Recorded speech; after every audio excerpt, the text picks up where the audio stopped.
আসসালামু আলাইকুম। সুপ্রিয় দর্শক, শুভেচ্ছা জানবেন। যুক্তরাষ্ট্র এবং ইরান যুদ্ধ ঘুরে ফিরে আবার ঠিক যুদ্ধ শুরু হওয়ার আগের মুহূর্তে চলে এসেছে। অর্থাৎ যুক্তরাষ্ট্রের এখন উদ্যোগ হলো ইরানের ইসলামী বিপ্লবের আদর্শে গঠিত যে সরকার আছে সেই সরকার ব্যবস্থার পতন ঘটানো এবং সেই সরকার ব্যবস্থার পতন ঘটানোর জন্য এখন অর্থনৈতিক নিষেধাজ্ঞাকে উপায় হিসেবে বেছে নিয়েছে যুক্তরাষ্ট্র।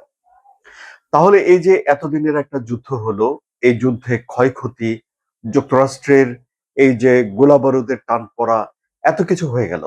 সেই সবকিছুর জন্য এখন কার কাঁধে দায় চাপানো হচ্ছে? ওয়াশিংটন পোস্টে আমি একটা আর্টিকেল পড়লাম, যে আর্টিকেলে বলা হয়েছে যে সবকিছুর জন্যেই এখন দায়ভার চলে যাচ্ছে মার্কিন প্রেসিডেন্ট ডোনাল্ড ট্রাম্পের উপরে।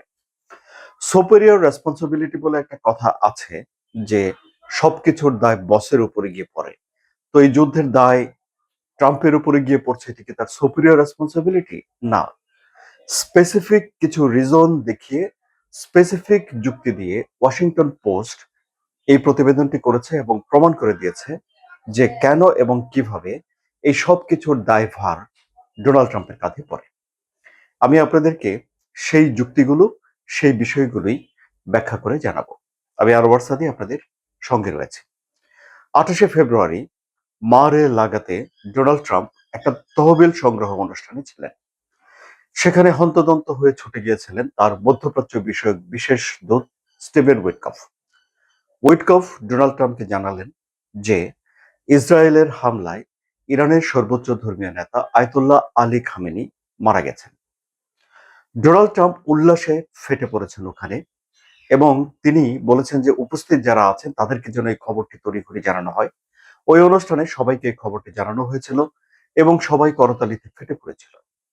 6 সপ্তাহের মধ্যে এই যুদ্ধটা শেষ করে ফেলার একটা টার্গেট ছিল ডোনাল্ড ট্রাম্পের এবং যুদ্ধ শুরু করার কিছুক্ষণের মধ্যে তার সামাজিক যোগাযোগ মাধ্যমে একটা ভিডিও রিলিজ করা হয়েছিল, যেখানে তিনি ইরানের জনগণকে বলেছিলেন ক্ষমতা বুঝে নেওয়ার জন্য। অর্থাৎ সরকার পড়ে যাবে এরকম একটা ব্যাপারে মোটামুটি ভাবে ডোনাল্ড ট্রাম্প নিশ্চিত ছিলেন। তখনকার তার আচরণ এবং বিবি নেতানিয়াহুর আচরণ থেকে এই বিষয়টা স্পষ্ট হয়ে ওঠে। কিন্তু যুদ্ধ গড়িয়েছে 6 মাসে। ডোনাল্ড ট্রাম্পের সেই উল্লাস, সেই আনন্দ আর টিকে থাকেনি। ডোনাল্ড ট্রাম্প ইরানের সরকার পরিবর্তন করতে পারেনি, 15,000-এরও বেশি লক্ষ্যবস্তুতে আঘাত এনেছে। আবার ইরানের আকাশ প্রতিরক্ষা ব্যবস্থার ভয়ে উড়োজাহাজ উড়িয়ে এনে, বিমান উড়িয়ে এনে ইরানের ভেতরে হামলাও করতে পারেনি। ফলে তাদের স্টকে থাকা যেই আহ সুনিপুণ, যেই চৌকস ক্ষেপণাস্ত্রগুলো ছিল সেগুলো খরচ হয়ে গেছে, সেগুলোর একটা টান পড়েছে। সেনাবাহিনী এনে যুদ্ধ পরিচালনা করার জন্য যে খরচ হয় সে ব্যাপার, সেই আলোচনা বাদই দিলাম। আবার ধরুন, ইরান এই যে যুক্তরাষ্ট্রের যে ঘাঁটিগুলো রয়েছে মধ্যপ্রাচ্যে ইরানের আশেপাশে, সেই ঘাঁটিগুলোতে হামলা করেছে, একের পর এক ক্ষতি করেছে। 18 জন মার্কিন সেনা নিহত হয়েছে, 756 জন মার্কিন সেনা আহত হয়েছে। এবং এই যে তাদের যারা মিত্র দেশ রয়েছে এখানে যুক্তরাষ্ট্রের, তাদের ভেতরে নিরাপত্তা নিয়ে এক ধরনের উৎকণ্ঠা তৈরি হয়েছে। এসব বিষয়গুলো ইরান ঘটিয়েছে যুদ্ধ করে। হরমুজ প্রণালীর নিয়ন্ত্রণ নিয়ে নিয়েছে। এখন হুতিদের মাধ্যমে বাব আল মান্দাবেরও নিয়ন্ত্রণ নিয়ে নেওয়ার অপেক্ষায় আছে তারা। এই পরিস্থিতিতে বিশ্বের তেলের বাজার অস্থির হয়ে উঠেছে। মার্কিন প্রেসিডেন্ট ডোনাল্ড ট্রাম্প নিজের দেশের ভেতরে চাপে পড়েছেন এবং মধ্যবর্তী নির্বাচনে তিনি জয়লাভ করবেন কিনা তা নিয়ে সংশয় দেখা দিয়েছে। ডোনাল্ড ট্রাম্পের জনপ্রিয়তা সর্বনিম্ন পর্যায়ে নেমে এসেছে এই মুহূর্তে। এত সব কিছু ঘটেছে। ওই যে হাসি হেসেছিলেন যুদ্ধের শুরুতে ডোনাল্ড ট্রাম্প, সেই হাসি এখন আর নেই। এবং তার যে পার্টনার যুদ্ধের বিবি নেতানিয়াহু, তার সঙ্গেও একটা ভালোই দূরত্ব তৈরি হয়েছে বলে গণমাধ্যমগুলোতে বলা হচ্ছে। অথচ এই সব কিছু করার পেছনে ডোনাল্ড ট্রাম্প এখন কারো কাঁধে দায় চাপাতে পারবেন না। কেন পারবেন না? ওয়াশিংটন পোস্টের প্রতিবেদনে বলা হয়েছে যে যুদ্ধটা শুরু করার আগে, মানে সপ্তাহখানেক আগে, তিনি যুক্তরাষ্ট্রের যে তখনকার গোয়েন্দা সংস্থাগুলোর প্রধান তুলসী গ্যাবার্ড, তার সঙ্গে একটা বৈঠক করেছিলেন এবং তুলসী গ্যাবার্ড নিরপেক্ষ তদন্ত রিপোর্ট সেখানে উপস্থাপন করেছিলেন। তিনি বলেছিলেন যে যদি যুদ্ধ লেগে যায় এবং যদি আয়তুল্লাহ আলী খামেনি মারা যান, তাহলে তার স্থলে এমন একজন কঠোর শাসন ব্যবস্থা ইরানে এসে জেঁকে বসতে পারে, যারা পারমাণবিক অস্ত্র তৈরি করার জন্য আলী খামেনির চেয়ে বেশি প্রতিশ্রুতিবদ্ধ হবে এবং বেশি চেষ্টা করবে, অর্থাৎ আরো কঠোর শাসন ব্যবস্থা এখানে আসতে পারে। আবার তুলসী গ্যাবার্ডের তরফ থেকে বলা হয়েছিল, গোয়েন্দা প্রতিবেদনগুলো বিশ্লেষণ করে, যে ইরান হরমুজ প্রণালী বন্ধ করে দেবে এবং বিশ্বের তেলের বাজার অস্থির হয়ে উঠবে। ইরান আহ যুক্তরাষ্ট্রের যে ঘাঁটিগুলো রয়েছে সেই ঘাঁটিগুলোতে হামলা করবে এবং হামলা করলে যুক্তরাষ্ট্রের মিত্রদের সঙ্গে টানাপোড়েন তৈরি হবে, নিরাপত্তা নিয়ে প্রশ্ন উঠবে। এসব বিষয়গুলো তুলসী গ্যাবার্ডের তরফ থেকে বলা হয়েছিল। আবার যুক্তরাষ্ট্রের যারা নীতি নির্ধারক ডোনাল্ড ট্রাম্পের, তারাও ডোনাল্ড ট্রাম্পকে বুঝিয়েছিলেন যে গোলাবারুদের শর্টেজ পড়তে পারে।